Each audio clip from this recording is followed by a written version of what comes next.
Well,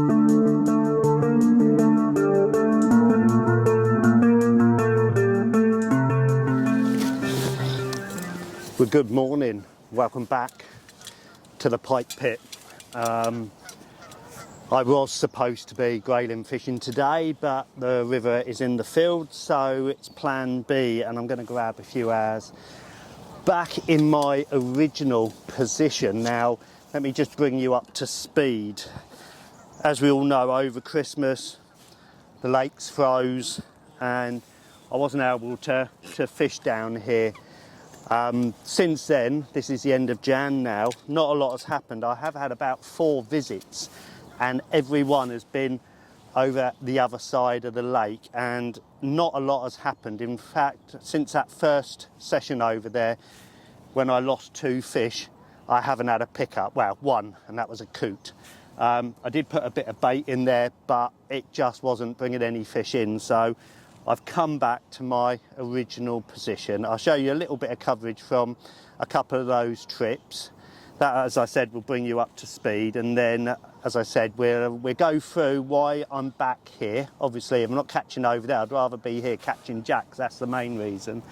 And what happened, what I've heard, and the changes I've made to my tackle, because I have made a couple of drastic, radical changes that, there's going to be a lot of comments on. So, yeah, here we go with bringing you up to speed on those few visits over the other side. Well, good morning. Sunday, I think it's the 28th of December, and I don't normally come down on a Sunday just because, you might get spotted by other anglers, and as it happens, over where I did those first couple of days or short sessions, there's 2 bivvies, and I'm thinking, wasn't expecting that, but I knew with the bank sticks in there from the other week that I wasn't alone, and I thought, they must be carping. They've been here all night. It's only about 7 degrees, which is quite mild, because over the Christmas period, as you know, it was bitterly cold. We got an easterly wind, and then I've not been here long, and I saw one of them shout, run down to the rod, didn't strike straight away, gave it a few, not too long, I must admit, and then struck and said he was in, and then it came off. So they're pike fishing, and losing fish happens to us all. But as I said, it doesn't take long for anglers to know where you are, and maybe dropping where you've been, putting some bait. I'm not saying they have done, because on this lake there's very few places to fish, and to be perfectly honest, if I was coming down and doing a night like them with a mate, there's about the only place you can sit down and have a social. So fair play to them, but I can see them now, been here all night, just casting another bait out, small dead bait. So yeah, we'll see how it goes today.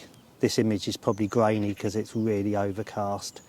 As I said, we've had a cold week, freezing week. I'm not actually expecting to catch anything this morning, but they've had a run, so that gives me a bit of confidence, but it was more just to pop down and drop some bait in here, spom some bait out.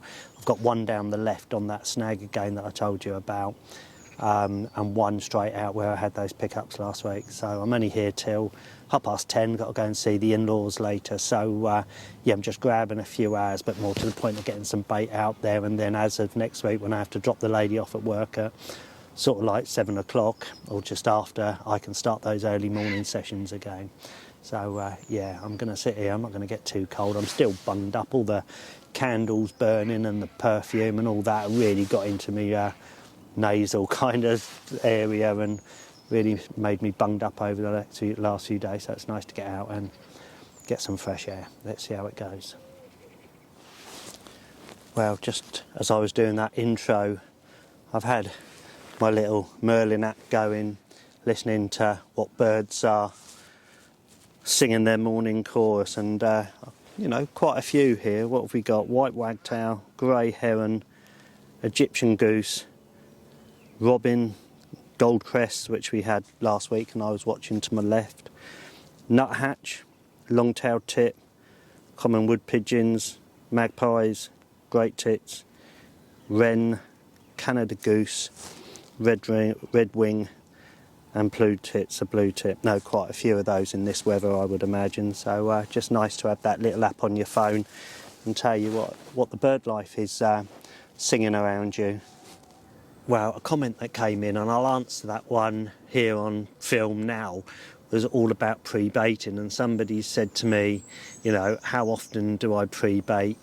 When do I pre-bait, etc. Now, the one thing I would say, and the most important point, is don't go pre-baiting an area that you haven't caught pike in, because you could be going to a lot of trouble and wasting a lot of time and effort and cost for no rewards. I've certainly done that at a lake, thinking, oh no, they'll come out into open water, you know, and I never got a bite off it.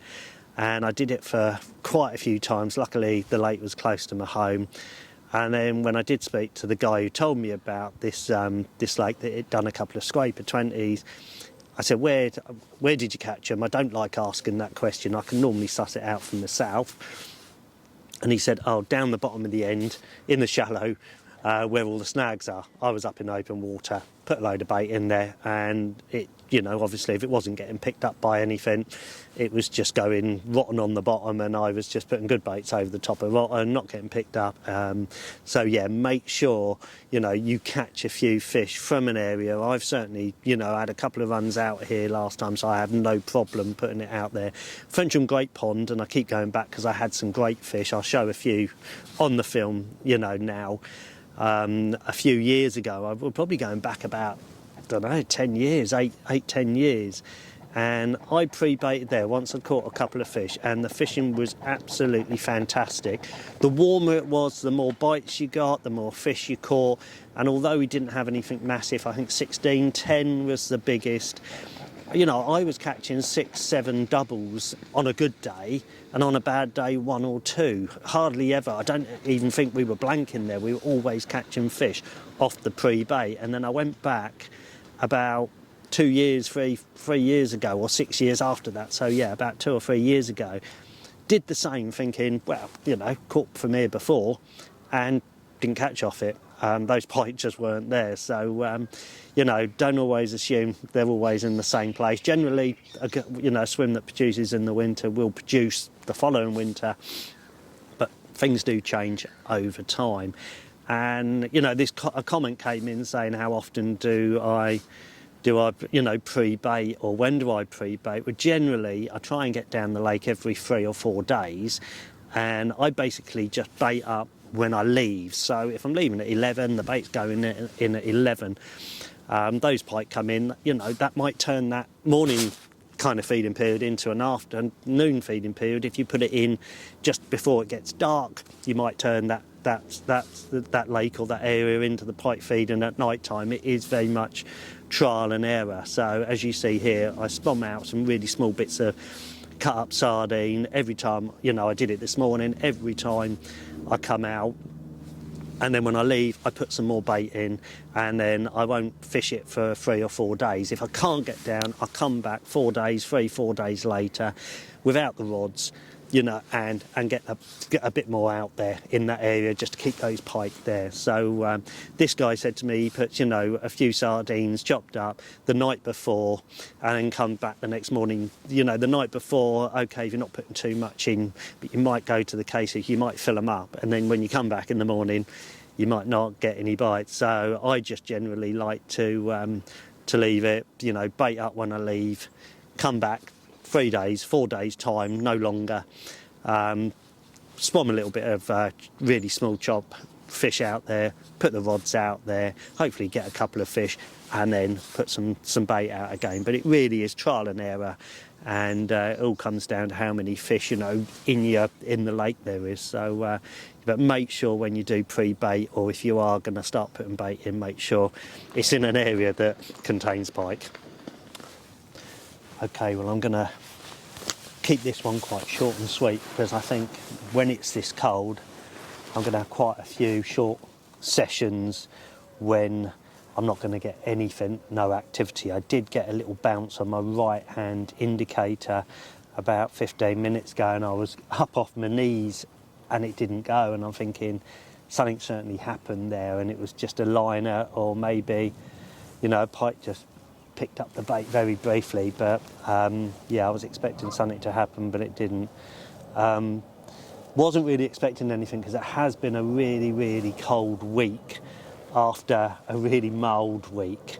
And I find pike fishing very similar to, you know, fishing for other species in the winter. Carp anglers would definitely be looking for those milder spells, those southwesterlies, and give it a few days. You know, they're going to be down the lake because any rise in water temperature is going to get those fish moving. And, you know, a lot of people think, oh, it's cold, pike could be moving, but pike slow down as well when it's really, really cold. So if you are coming down the lake, look for those mild spells. You will get more activity and more bites and more action on milder days and freezing cold days. But still come down all the time. You've got a bait in the water. You've got a chance. Saying that, the guys on the far bank where I said the other week that, you know, I'm pretty confident if I go over there I'm going to get 2 or 3 pickups, but they're only going to be jacks. They have had 3 runs between them on the 4 rods. Missed the first one came off. As I said, it happens to all of us. And then they had 2 really, really small jacks like the ones I caught. So that reinforces what I said. Over there is good for a bite or 2, but over here I'm probably going to get less fish, but I certainly know there's slightly bigger fish here. So yeah, I'm going to give it another half an hour, but if you don't hear anything from me, you know, assume that don't assume I wouldn't have caught anything. So I'm going to pack up probably about 10:15 and, you know, go and do the things I have to do. Going to put some bait out at the end. I'm going to have the lovely job of cutting up a few sardines, some old bits of mackerel. I'm going to spawn those out, even though I've had no action here, and try and get down in about 3 or 4 days. And see how it goes. So, you know, got another half an hour to go. So we'll see. Hopefully something will happen, but I'm not feeling it's going to happen. My toes are beginning to tingle in these waders. Not the warmest of occupations, sitting here in waders. But yeah, as I said, all the time we got a bait in the water, we got a chance. Right, I mentioned earlier that I'd made a radical change in my setup. And this one's, as I said, is going to get a lot of comments, I think. Please make those comments. You know, give the video the thumbs up if you like them and find them interesting.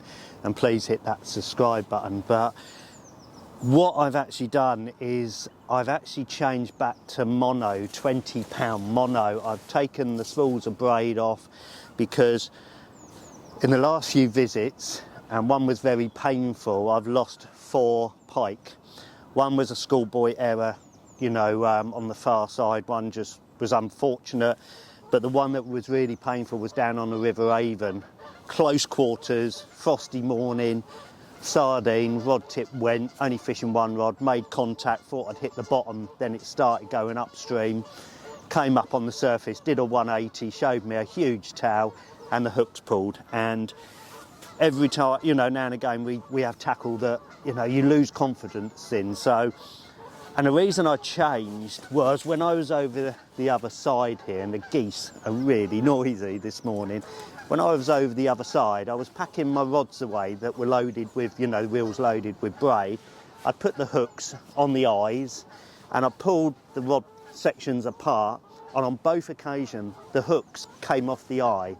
And I was thinking about it and I thought, oh my God, you know, I'm using barbless hooks or semi-barbed hooks. So the barbed hook is in the dead bait. The hook that probably is going to go into the pike's mouth is going to be a barbless one.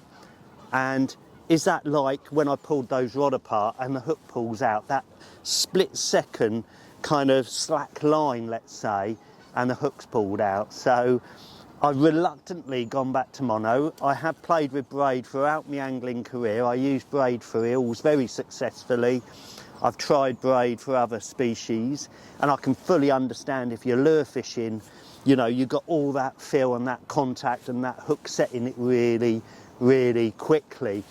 But for me, I'm not fishing a long way out. If I was fishing a big reservoir like Chew, let's say, I'd probably be on braid because then I can strike and set those hooks, hopefully.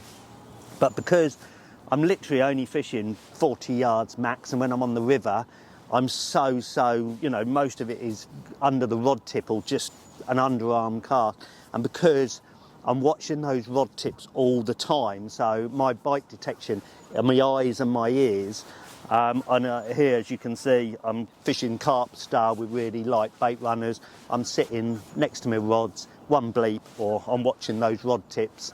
So I'm not going to sleep, I'm not dozing off, I'm not on my phone, I'm not using drop-off indicators. So for me, it's just something I've just gone back to, but please make those comments and let me have your thoughts on that one. Well, let's just talk about what I've learnt since I've been on this venue. And I now know, you know, obviously my brother told me some information and said it had done some sizable fish in the past, or a sizable fish, but we're talking quite a few years back. Now, I bumped into the carp angler again, the one that I mentioned initially a few weeks back, and on the way to the lake he said, oh, a friend of his had caught a fairly sizable fish, not a monster, but a fish that I'd be happy to catch today or any day, lake or river.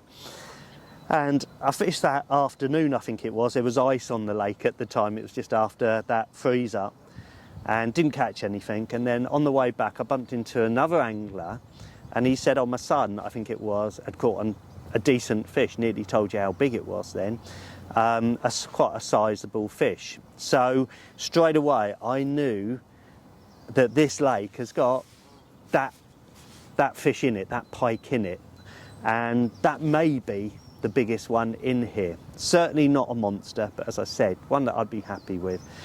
So my intentions now, or my aim is, from now till mid-March, is to catch that fish. If I catch that fish and I don't catch anything bigger, then I will just assume that that is the biggest fish in the lake. However, if I don't catch that fish, and this is my target, if I can't catch that fish, then I will assume if I can't catch that fish, I might not be able to catch one, you know, much, much bigger. So it is game on now. Spring's in the air, you can see all the trees are budding, that sun has got a bit of warmth. The geese are going mad, pairing up. So it is going to get warmer as the weeks go on. At the moment I've got a popped up trout out there, and I've got what I call a special. I've got a dyed sardine, a red sardine out there. It's one I've been eyeing up that I got from Devon Baits, and I'm thinking, you know, here we go, in for a penny. So that's gone out. I did have a pop-up trout on the left, and now on the right. I've had a recast after an hour, that's what I like to do. I did see what I think was a good pike move further up the banking close, and I put a sardine down there. It might have been, I don't know, grebe or something, but I only saw it momentarily. I put a bait down there, nothing happened. So yeah, game on really for another sort of 6 weeks. I've got a bit of time in the next week, so I might come back 2 or 3 times and you know, just keep at it in search of that better fish. So yeah, fingers crossed. We'll see how things work out. Well, we're just coming up to, well, it's 10:30, and I was just talking to a friend of mine on the phone, and the right hand rod dropped back. The pop-up trout was obviously picked up or struck by a pike, but it soon dropped it, unfortunately. So that's, at least it's a pickup, but again, not a fish converted onto the bank. So I'm going to call it a day now. As you can see, the sun's up, so my confidence is gone a little bit. I'm going to come back in a day or two, because I've got quite a lot of time on my hands till late next week when we're back on the perch and the grayling. Hopefully the rain will stop, but I just looked at the forecast for the next week and it's rain, rain, rain, rain. Nice to get out on the bank for a few hours, and although just that dropped run, it's still encouraging, so I'm going to come back in a day or two. So yeah, keep watching, and hopefully fingers crossed that a big pike will turn up sooner than later.